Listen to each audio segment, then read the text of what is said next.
1. I never thought a stupid game of truth or dare would ruin my perfectly hidden life.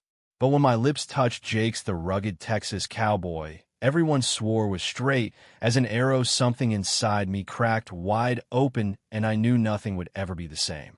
The night started innocently enough at my buddy Ryan's bachelor party on his family ranch outside Austin. I had flown in from Chicago for the wedding, just a quick weekend trip, or so I told myself. At 28, I had built a decent life as a marketing executive, keeping everything neat and controlled. My parents back in Ohio still bragged about their successful son, who dated nice girls in college and never caused trouble. They didn't know the real me, and I planned to keep it that way. The ranch house glowed with string lights, and the smell of barbecue hung thick in the warm Texas air. About 20 guys laughed and drank around the fire pit when Ryan yelled, "Truth or dare time, boys." Everyone cheered like it was the best idea ever. I sat on an old wooden bench, nursing a beer, trying to blend in. That's when the bottle spun and landed on me. "Alex, truth or dare?" Ryan grinned. I shrugged, trying to play cool. "Dare." His eyes lit up. "I dare you to kiss Jake right now, full on the mouth, no chickening out." The circle erupted in laughter. Jake Harlan, the tall, broad-shouldered ranch owner who had been quiet most of the night, looked up from under his cowboy hat. His green eyes met mine, and for a split second I forgot how to breathe. He was the kind of guy who looked like he belonged on the cover of a Western novel, sun-weathered skin, strong jaw, and that quiet confidence that made people listen. Everyone assumed he was straight. He had even brought a girl to Ryan's engagement party last year. I laughed it off at first. "Come on, man, that's not fair." "Rules are rules," Ryan said, shoving me forward. Jake stood up slow and easy like he had all the time in the world. He towered over me by a good 3 inches. The guys hooped and clapped as he stepped closer. My heart hammered so loud I was sure everyone could hear it. This was just a joke, right? A dumb dare between straight guys. Except I wasn't straight, and the secret I had buried for 10 years suddenly felt like it was burning a hole through my chest. Jake tilted his head, slightly, his voice low enough only I could hear. "You good with this, Alex?" I nodded because what else could I do? He leaned in, and the world narrowed to the scent of leather hay and something warm like cedar. His lips brushed mine, soft at first and firmer. It was supposed to be quick. It was supposed to be nothing. But neither of us pulled away. For 3 full seconds the kiss deepened, and every wall I had built came crashing down. When we finally separated, the fire crackled, and the guys cheered like it was the funniest thing they had ever seen. Jake's eyes lingered on mine a fraction longer than they should have. I turned away, fast heart racing, wondering if anyone noticed how my hands shook. The rest of the night blurred. I laughed at jokes, told stories about Chicago, and tried to act normal. But inside, my mind replayed that kiss on a loop. Jake stayed on the edge of the group, talking to Ryan's cousins, never once looking my way again. By midnight, I slipped back to the guest cabin Ryan had assigned me, telling myself it was just a stupid game. Sleep would not come. I lay staring at the wooden beams, replaying every detail, the way Jake's stubble had scratched my chin, the quiet sound he made in the back of his throat. I had kissed guys before in secret back in college, but never like this, never with someone who made the air feel electric. Morning light poured through the window, and I decided the best thing was to forget it ever happened. I packed my bag early, planning to catch an earlier flight. Ryan was already up grilling breakfast when I walked into the main house. "Dude, last night was epic," he laughed, slapping my shoulder. "Jake said you kissed better than his ex-girlfriend. You should have seen your face." I forced a grin. "Yeah, real funny." Jake walked in then, carrying a tray of fresh eggs from the coop. He wore the same hat tipped low, and his flannel shirt sleeves rolled up, showing tan forearms. Our eyes met again, and this time there was no crowd, no dare, just the two of us and the memory of that kiss hanging between us like smoke. "Morning, Alex," he said, voice steady. "Sleep okay?" "Fine, thanks." I looked away fast. Ryan's phone rang, and he stepped outside to take the call, leaving Jake and me alone in the kitchen. The silence stretched until Jake spoke again. "About last night." I cut him off. "It was just a dare, man. No big deal." He nodded once, but his jaw tightened. "Right. No big deal." I grabbed my bag and headed for the door before I could say something stupid. The drive to the airport felt endless. By the time my plane lifted off over Texas, I had convinced myself the whole thing was already behind me. Chicago waited with its tall buildings, deadlines, and the safe life I had carefully constructed. But 3 days later, my phone buzzed with a text from an unknown number. "Hey, it's Jake. Ryan gave me your number. We need to talk." My stomach dropped. I stared at the screen for a full minute before typing back. "About what?" The reply came instantly. "About that kiss. And about why I can't stop thinking about it." I read Jake's text 3 times before my thumb hovered over the reply button. Part of me wanted to delete the message, block the number, and pretend the bachelor party never happened. The other part, the part one had spent years silencing, whispered that maybe, just maybe, this was the crack I had been waiting for. Instead, I typed, "I'm back in Chicago. Busy week. Maybe later." His response was simple. "Whenever you're ready. No pressure." I threw the phone on my couch and went for a run along Lake Michigan, trying to sweat out the confusion. The city hummed around me, joggers, tourists, the normal rhythm of life I had always blended into. At work, my boss praised the new campaign I had pitched, but I barely heard her. Every spare moment, my mind drifted back to Texas, to the way Jake's green eyes had locked on mine after the kiss. By Friday night, I was exhausted. My sister Emily called from Ohio, the weekly check-in we never missed. "Mom and Dad are planning a big family reunion next month," she said cheerfully. "They want you to bring that girl you mentioned last Christmas, remember?" My stomach twisted. There had never been a girl. I had invented a name and a story to keep them happy. "Yeah, about that." Emily's voice softened. "Alex, you can tell me anything, right?" I changed the subject fast. That night, I sat on my balcony overlooking the city lights and opened Jake's text again. Before I could overthink it, I hit call. He answered on the second ring. "Alex." His voice, low and warm, sent a shiver down my spine. "Hey, sorry it took me a while." "No worries. Figured you might need space." We talked for 2 hours. He told me about the ranch, how his father had passed away 2 years ago, leaving him to run everything alone.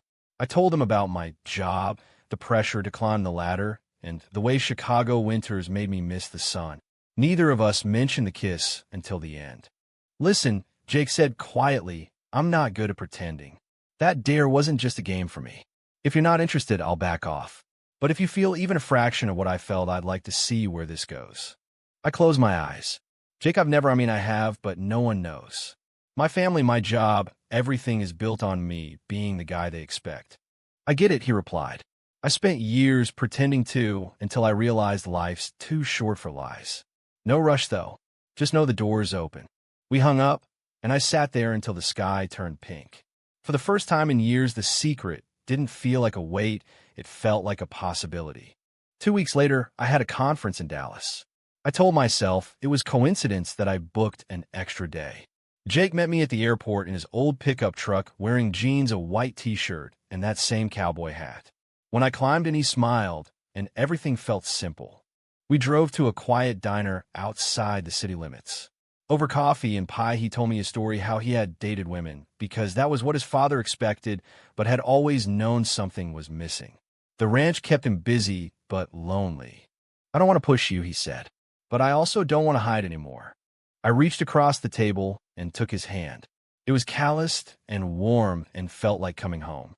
That weekend, we walked the ranch at sunset. No one around, just open land and the two of us. Jake stopped by the fence and turned to me. "Can I kiss you again? For real this time?"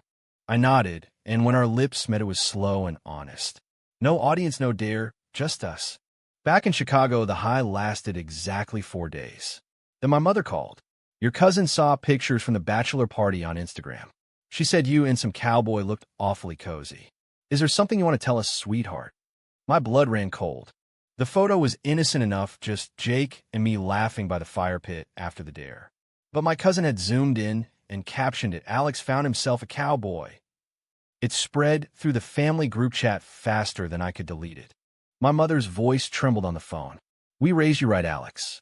Whatever this is, it's just a phase, right? You've always been such a good boy." I hung up shaking. That night, I drove aimlessly through the city until I ended up at a quiet bar I had never visited. The bartender slid me a whiskey, and I stared at my reflection, wondering how long I could keep lying. Jake texted the next morning. "Heard things got rough. Want to talk?"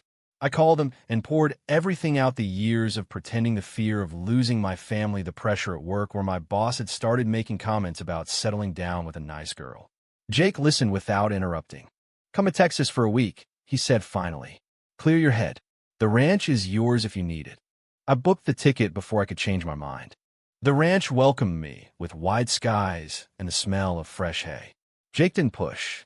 He simply handed me a pair of work gloves and put me to work mending fences, riding horses, and learning how to rope a calf. Each day the knots in my chest loosened a little. At night we sat on the porch swing talking about everything and nothing. One evening after a long day, he turned to me. "You don't have to decide anything right now, but I need you to know I'm falling for you, Alex. Not the version you show the world, the real one." I kissed him then, right there under the stars, and for the first time it felt like I was choosing myself. The peace shattered when Ryan called. "Dude, your sister Emily just showed up at my place looking for you. She says your parents are freaking out, and she's worried. She knows something's up." I drove to Austin the next morning. Emily waited at a coffee shop, her eyes red from crying. "Alex, why didn't you tell me?" she whispered. "I'm your sister. I love you no matter what." We talked for hours. She promised to stand by me, but warned that Mom and Dad were already planning an intervention. "They think this cowboy corrupted you," she said. "They want you to come home and see a counselor." That night, Jake held me while I shook. "Whatever you decide, I'm here," he murmured. "But you deserve to live free." I flew back to Chicago with a plan. I would tell my parents in person. The family dinner was supposed to be a quiet Sunday afternoon. Instead, it turned into an ambush. My father slammed his fist on the table. "This is not who we are, Alex. You're throwing away everything for some phase." My mother cried. "We just want you to be happy. Please think about your future." I stood up, voice steady for the first time. "This is who I am, and I'm happy for the first time in my life." The silence that followed felt like a door slamming shut. I left my childhood home that night with nothing but my keys and the clothes on my back. Emily hugged me tight at the door, whispering, "I'm proud of you," before my father told me not to come back until I fixed myself. The drive to the airport blurred through tears. Jake picked me up in Dallas without a single question. He simply wrapped his arms around me and let me cry into his shoulder right there in the arrivals lane. Back at the ranch, life settled into a new rhythm. I worked alongside Jake, learning the business of raising cattle and managing the land. The physical labor kept my hands busy while my mind slowly healed. We cooked dinner together, watched old movies, and talked late into the night. For the first time, I felt seen. But the outside world refused to stay quiet. My boss called on a Tuesday. "HR received a complaint, Alex. Someone from your family contacted the company, saying your lifestyle doesn't align with our values. We need to discuss your future here." I hung up stunned. Jake found me sitting on the porch steps, staring at the phone. "They can't fire you for that," he said. "They can make it impossible to stay." He sat beside me. "Then stay here. The ranch needs help, and I need you." It was tempting, but something inside me still fought for the life I had built. I asked for 2 weeks of vacation and used the time to update my resume and reach out to old colleagues. Most were supportive, a few went silent. One afternoon, while repairing a fence line, Jake's phone rang. His face darkened as he listened. "My uncle's spreading rumors in town," he told me after hanging up, "saying I'm ruining the family name by bringing a city boy here. Some people are talking about boycotting our beef." I felt sick. "This is my fault." "No," Jake said firmly. "This is on them. We're not hiding anymore." That weekend, we attended the local rodeo together, hand in hand. Whispers followed us, but so did a few friendly nods. An older rancher clapped Jake on the back and said, "About time you found someone who makes you smile like that, son." Small victories. The first real test came when Ryan's wedding arrived. I stood beside him as best man, watching Jake in a crisp white shirt and tie looking more handsome than ever. During the reception, my sister Emily surprised everyone by flying in. She hugged Jake and whispered something that made him laugh. But my parents did not come. Their absence carved a hole in my chest. Later that night, Emily pulled me aside. "Mom cried when I left. Dad still won't say your name, but they're reading the letters I've been sending. Give them time." Jake and I danced to a slow country song under string lights. For a moment, the world felt right. Then my phone vibrated with a text from my father. "We love you, son. Come home for Christmas. We'll try." Tears stung my eyes. I showed Jake the message. He kissed my forehead and said, "One step at a time." The following month brought new challenges. I started a small marketing firm from the ranch, helping local businesses, including Jake's. Business grew slowly but steadily. Jake taught me to ride better, and I taught him how to use social media to sell the ranch's organic beef. One evening, a storm rolled in. We sat on the porch watching lightning split the sky. Jake took my hand. "I never thought I'd find this Alex.